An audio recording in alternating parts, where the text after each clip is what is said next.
Donc, je suis vice-présidente du MPA encore aujourd'hui, mais je représente un courant un petit peu différent, je crois. Je ne suis pas tout à fait d'accord avec la majorité du MPA qui dit qu'il faut jouer Clickert pour qu'elle soit au premier tour, qu'elle soit en tête à l'issue du premier tour. Moi, je pense qu'il ne faut pas confisquer aux Alsaciens le droit de dire ce qu'ils pensent une fois au moins, parce que ce n'est pas aux prochaines présidentielles que nous le dirons. Nous le dirons uniquement aux élections régionales et aux élections cantonales qui s'annoncent. Et c'est seulement à ce moment-là que nous pourrons dire que nous ne voulons pas que notre identité soit dissoute dans un grand ensemble dont un des inconvénients, c'est de nous avoir opposés aux Lorrains et aux Champardonnais contre lesquels nous n'avons aucune rancœur et aucune inimitié par ailleurs.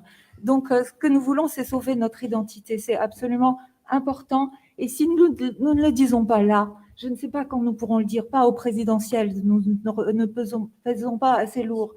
Nous pourrons peut-être au deuxième tour décider de soutenir une des listes qui sera au deuxième tour.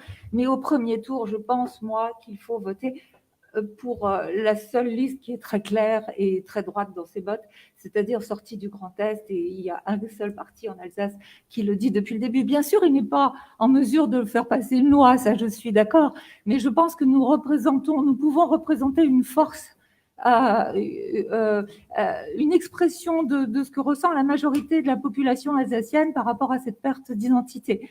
En plus, personnellement, cette gouvernance triple, une par région, ces budgets triples, je crois me rappeler que Philippe Richard les avait déjà promis en son temps et que ça n'a jamais été fait. Et on peut constater tout de même que les gens, quand ils sont en candidat, promettent bien des choses, mais qu'ils ne les suivent pas et qu'ils ne les appliquent pas une fois qu'ils sont élus. Et je prendrai pour exemple ce qui s'est passé tout récemment avec la loi Molac. La loi Molac, c'est génial, c'est passé, on en est tous été très heureux. Immédiatement après, 60 députés, dont 2 têtes de liste de Brigitte Klinkert, ont posé un recours devant le Conseil constitutionnel, recours qui a été gagné. Et nous, bien sûr, maintenant, le président de la République affirme tout son amour et son affection pour les langues régionales, mais il ne s'agit que de promesses électorales.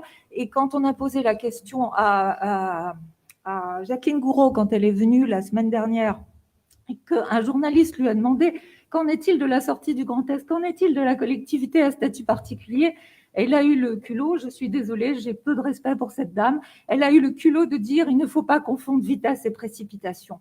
Vitesse et précipitation, ça fait 5 ans qu'on demande à sortir de cette grande région.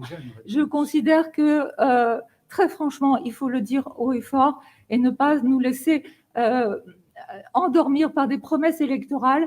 Ce sont les faits qui sont importants et pas les promesses. Voilà, je suis désolée, je voulais répondre dans ce sens-là.